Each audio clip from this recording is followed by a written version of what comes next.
Hey MGTOWs, this is Vention.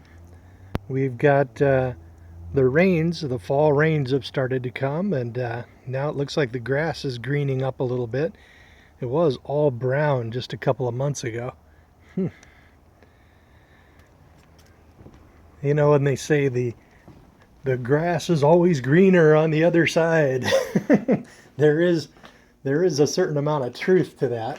Um, just recently, I had a MGTOW from Japan who was talking about suicide and how it might make sense to commit suicide and all that. And gotta admit, I was right there with him for much of my life, like especially my 20s. I was pretty pretty suicidal myself.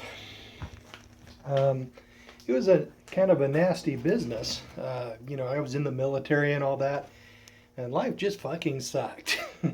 um, it's but I knew intellectually that it seemed like hell on earth, but basically I knew intellectually that I could quite possibly do make something out of my life and have a fairly decent life. Uh, so I And it's the same reason I took a lot of pictures when I was in the military. It's because uh, I knew intellectually the time could come when I would value those things, even though I was in an agony of despair at the time. So it was just something that, you know, that I basically hoped that would get better. And turned out I was right. I did manage to put something together that worked. Wasn't easy, but basically I managed it. The thing about, and he was also talking about how he envies my life and whatnot, and I can understand that. I've been a MGTOW for 19 years, and I've had time to to basically every day that goes by, you can add a little bit here and make a new plan there and adjust things so that you get one step closer to your perfect lifestyle. Um,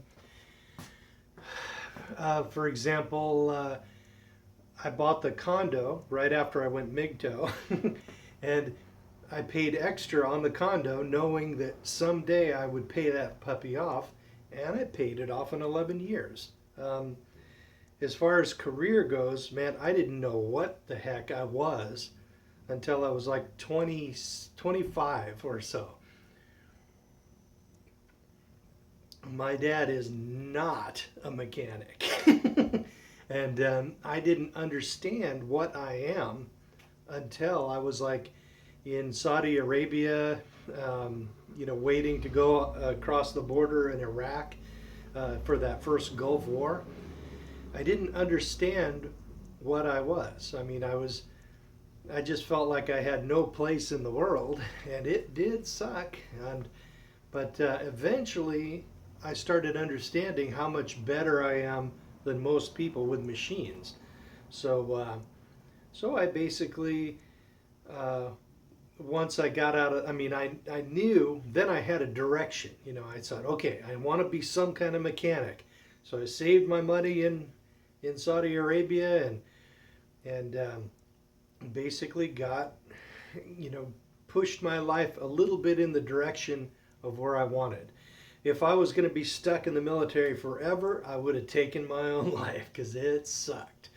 But and then every year, I've gained a little bit more and pointed my life a little more in the direction I want to go, and eventually, I have gotten to the point where I've got a nice house and a good career, and I just did the math recently, and my mandatory spending, like groceries and gas and mortgage and stuff, and plus the fact that I've moved to swing shift and you get a 75-cent raise, uh, I just did the math, and it turns out that about 50% of my income, even now, is surplus. so, so it's a very enviable life. Uh, I have aches and pains, and I picked up a job injury just recently, but it's not too bad. Plus, I've been on the MGTOW path for 19 years, so I've had all of that surplus income, and I've had all of that financial force and the ability to think clearly without being distracted by a wife and kids, and so I've been able to take advantage of economic cycles and and just live my life more efficiently than your average blue pill guy.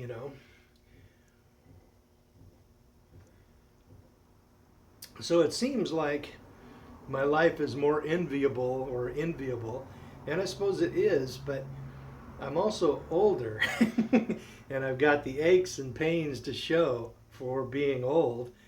Um, and my mind is starting to slow down, and just all kinds of nasty things are happening, but I got something to show for it. So I suppose it's enviable. And when I was a young man, I I didn't really feel like there was the future for me, but eventually, with a lot of effort, I was able to turn my life into something that's worth living.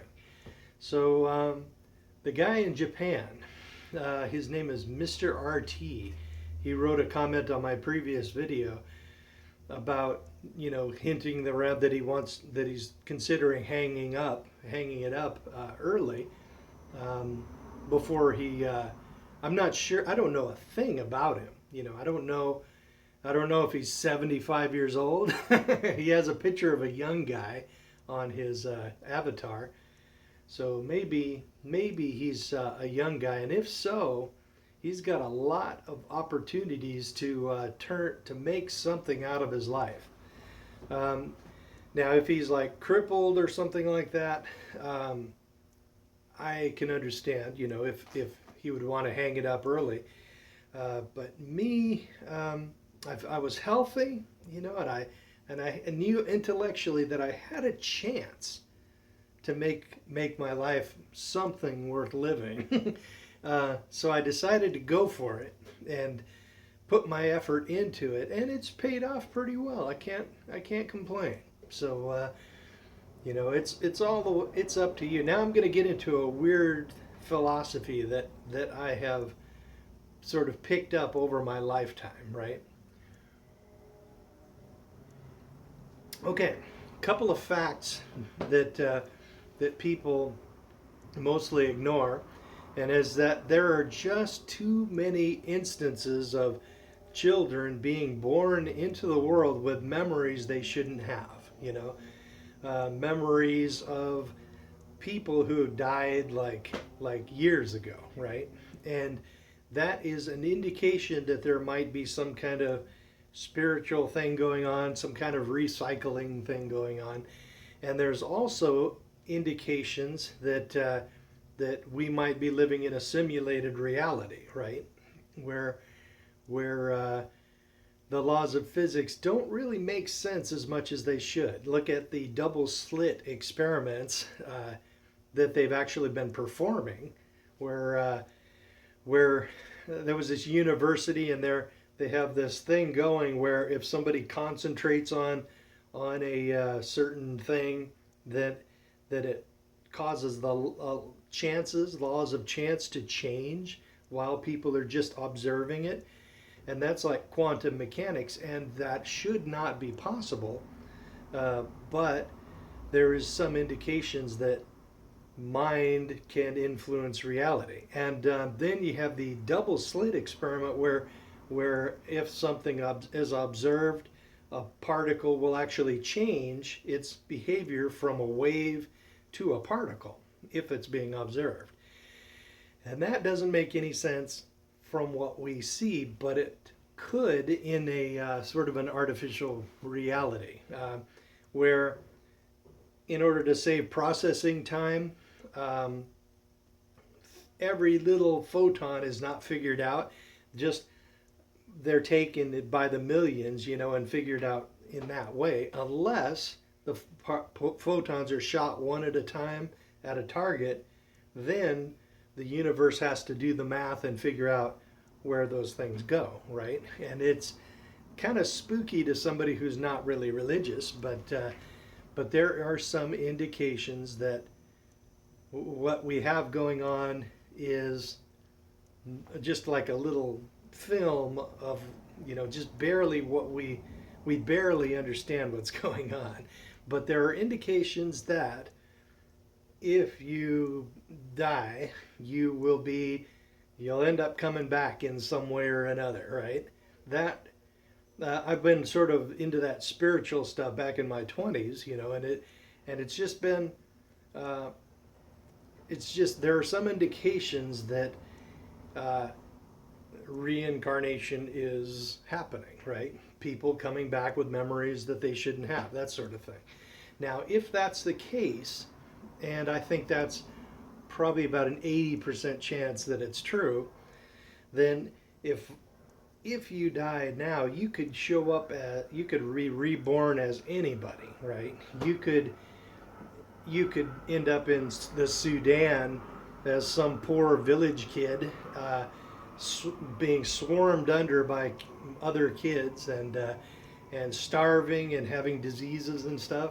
And considering that stupid people tend to breed more, chances are you'll have stupid parents, and basically you might not have as good a life as you have now. Now, what I'm thinking is this guy, or Mr. RT, if he looks at his own life, right, and then looks at the average life in the world, what he could end up with if he decides to opt out now, it's my opinion, at least in my case, easily, anything that I could get or fall into if I pass away now would chances are be a lot worse than what I've got going on right now, right?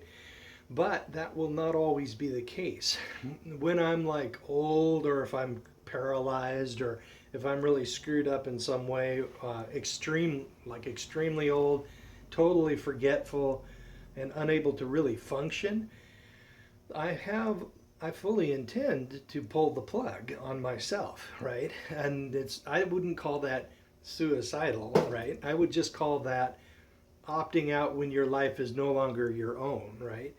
When you kill, or when you destroy a life that doesn't really belong to you, for example, if you're going to be spending a lot of years in prison or something, I think it's not really suicide if you take your own life, because your life then belongs to other people, like it belongs to the warden or the guards, or the illegal alien who's really angry and unhappy wiping your ass in the old folks home, the low quality old folks home that working class people will be able to get.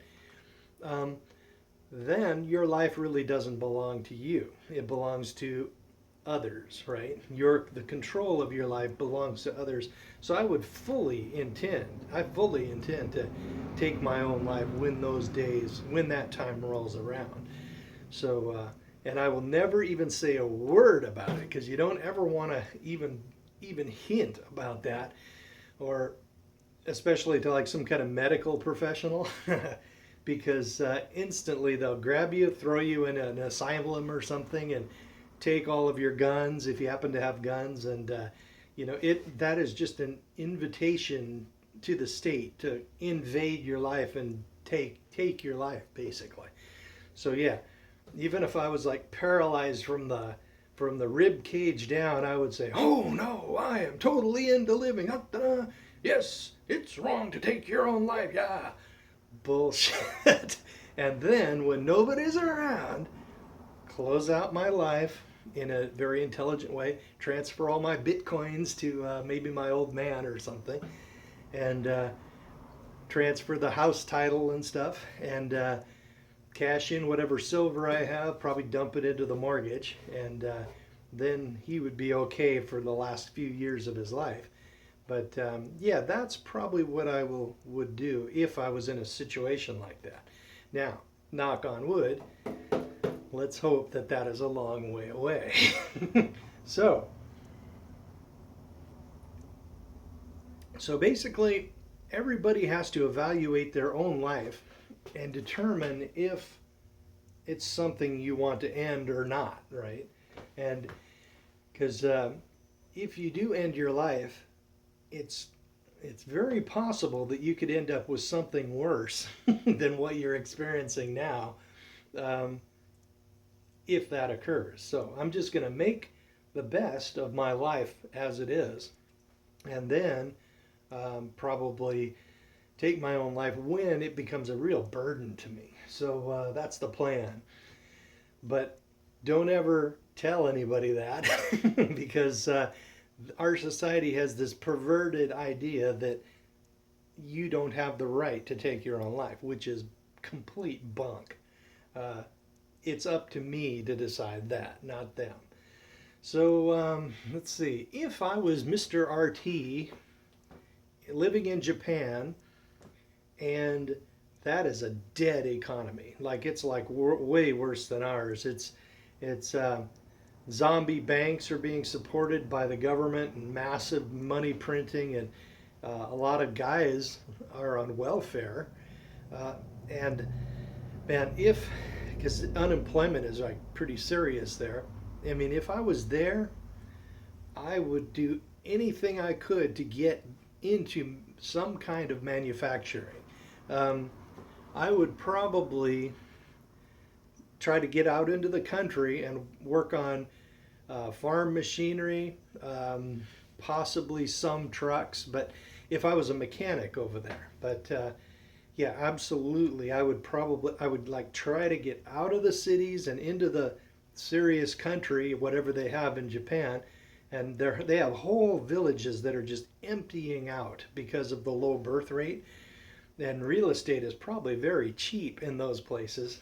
So you could get a job working in the farming sector, possibly like working on the machinery in those, you know, in the factory farms or in the or working on other farm machinery or automation there. That's probably what I would aim for. And when you're in a situation where you can't really produce anything, uh, there's no way to really gain prosperity. You've got to somehow get into the productive sector of the economy, something that people have a hard time living without or doing without, and that's like food and whatnot, food and uh, you know any kind of agricultural production. That's what I would shoot for. And even if it pays like as low as welfare, I would get the hell out of those cities and get into the country and do everything you can to get your hands into the productive part of the economy. So yes, that would be my advice. So, but the thing is, I don't know Mr. RT. I don't know a thing about him, so I can't really give advice. It's just what would I do if I was a young man living in Japan? That's what I would do because I don't have the mental capacity for programming or writing software. I mean, I'd love to do it. I enjoyed um, programming in assembly language when I was in my 20s, but I don't have the capacity, the mental capacity to do it quickly. I think it's probably, can you see this scar right here? It's probably because I had my skull smashed in as a child. So the bone was smashed in on my head, and I couldn't learn to read to save my life till I was like in 5th grade. But then after that, late 6th grade, I was reading college level. I just had to learn my way around the injury, but I am not fast. I mean, I can't think fast like a lot of people can. So basically, I would do something with my hands in the country. Oh, by the way, this is due to I was pulling on a big huge wrench pulling a hydraulic line loose, and then it came loose unexpectedly, and I smashed the the first the second joint on my thumb on this hand between the wrench and the frame. Man, did it hurt! And it just wasn't getting any better. But so then I had to file a job injury claim, and if I was a normal mechanic, they would just tell me to stay home for 2 weeks. But I am sort of different, you know. I can I can look up parts faster than the parts guy with my cell phone. I can do the wiring diagrams. I'm really good with Cummins engines, and I can do useful things, and I can like go on parts runs too. I can do useful things there even though I only have one hand. So I consider it an honor that my boss wants me to come in even though I am crippled, right? So yeah, that's what I've concentrated on. I'm a geek. I'm just not very fast mentally, but man, I can squirrel away information. I got all the service manuals on my phone.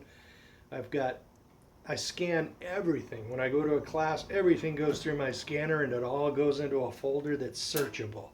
So I hold on to information like a steel trap because it's in that phone, and I can't hold it in my mind, but I can index it so that I can search it, and then I have it available when I need it. That's probably one of the strongest aspects of my being a mechanic, that and just the sheer mechanical talent. So yeah, but anyway, let's see what else. Yeah, that's what I wanted to cover: job injury and a guy who is talking about suicide. Other than that, life has gone pretty good. I've got about a 75 cent an hour raise from work because I'm on swing shift now, and so I did the math, and man, my surplus income is now close to half of my take-home pay. I mean, it's like almost as good as it was when I was in the condo. When I was in the condo and it was paid off, I was living comfortably on 30% of my take-home pay. So, but now I'm at 50% because I still have a mortgage to pay. But yeah, doing pretty good. But it has taken a lot of years and a lot of effort to get where I am. Let's see, what else? Anything else going on? Oh, well, my dad bought me this nice air compressor for my garage here, so I can fill a tire really quick and run some smaller air tools like a probably 1/2 inch or 3/8 impact wrench, die grinder, that sort of thing. So I'll be able to get a die grinder. I think I'll go today. Then I'll be able to fix this shredder. This is the shredder side of my wood chipper. Got it for free, but I need to clean up this little flange here, and then replace the blade because the thing came off while it was going and beat the shit out of it. So maybe I can keep this free wood chipper going for another few years. Yeah, good times. Other than that, I think I'll take off to Harbor Freight and buy a few tools. Good times. Well, that's about all I can think of. Sorry about the length of this video. I probably should have made it shorter. Oh, he bought me that nice hose reel too. I think I'll put it up in the corner up there. Then I'll just be able to grab it and pull the hose down, and yeah, good times. He bought a radiator for his van because he was going to take it to a shop for like $600, but I told him to just buy the radiator. As soon as this hand heals up a little bit, I will pop it in for him. So that's kind of cool. Save him about $400, maybe $500. Good times. So later, and don't get married.